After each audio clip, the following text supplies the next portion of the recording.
Well, for more on what to expect from this year's ASEAN Summit, let's bring in Sourabh Gupta. Sourabh is the Senior Asia-Pacific International Relations Policy Specialist at the Institute for China-American Studies. Good to see you. Thank you. So let's start by talking about the significance of this year's ASEAN Summit.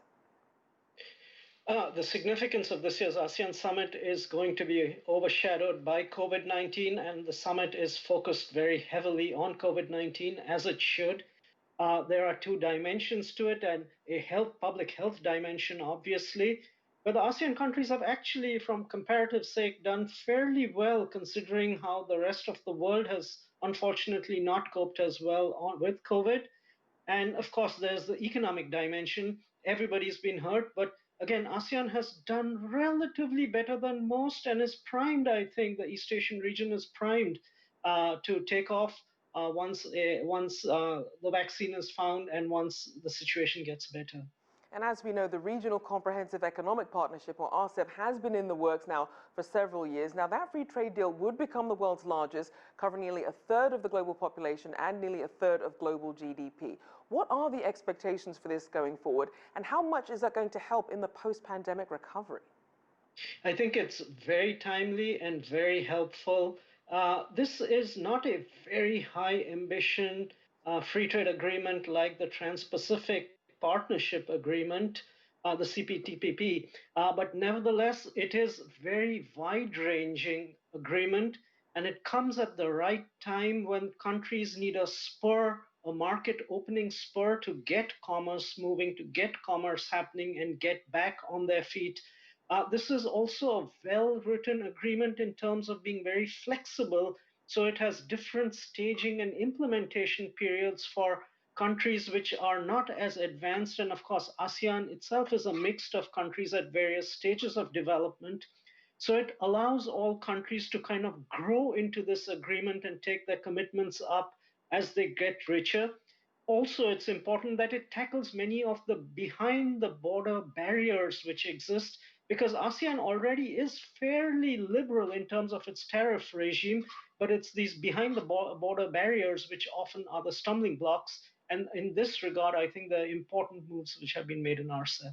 So then, as you look at the group of countries involved here, what do you see as some of the biggest areas of agreement, as well as the biggest sticking points between countries? The biggest areas of agreement, as I said, is probably in the area with regard to behind the border barriers. These are very hard to erase, and it requires regulators.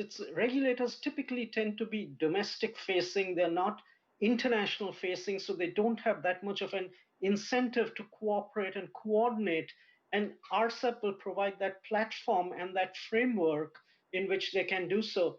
You know, down the line where RCEP really needs to focus even more will be, of course, in the digital arena. You know, in the digital arena, the frameworks are still being written at the advanced country levels, at the domestic policy levels, in terms of privacy, in terms of security, in terms of data flows. So it's not a straightforward arena, but it helps that the fact that RCEP can embrace best practices in terms of digital trade will help all of Southeast Asia and all of the Asia-Pacific region, frankly. And of course, as you mentioned, COVID-19 hanging a cloud over a lot of the discussions going on around the world. How do you see ASEAN countries working together, not just in developing the vaccine, but also distributing it?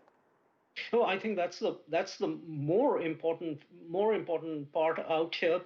Many of these are poor developing countries, and that's why the Singaporean Prime Minister did call for vaccine multilateralism. But I would say that ASEAN is very well placed in terms of distribution, simply because, first of all, we have COVAX, so there is a multilateral facility. On top of that, ASEAN has good relations, frankly, in public health sphere with China and also Russia, which have independently developed their vaccines also. So the scope for distribution and dissemination should be that much more easier. For its part, ASEAN has already created a kind of an ASEAN COVID-19 response fund, as well as a regional reserve of medical supplies. So once the vaccine is up and running, I think it's good and quick to have this out and distributed early and quickly, but safely. And just quickly, we have about 20 seconds. With the election of presumptive President-elect Joe Biden in the US signaling this return to multilateralism, how do you see relations between the US and ASEAN countries being impacted? Oh, I just think it will be improved for the better, and I would foresee Mr. Biden traveling down to Asia to the ASEAN countries to attend these summits. Of course, this year we couldn't because of COVID-19, but Trump has not been an attendee last 2 years, and I see that changing with the new American president.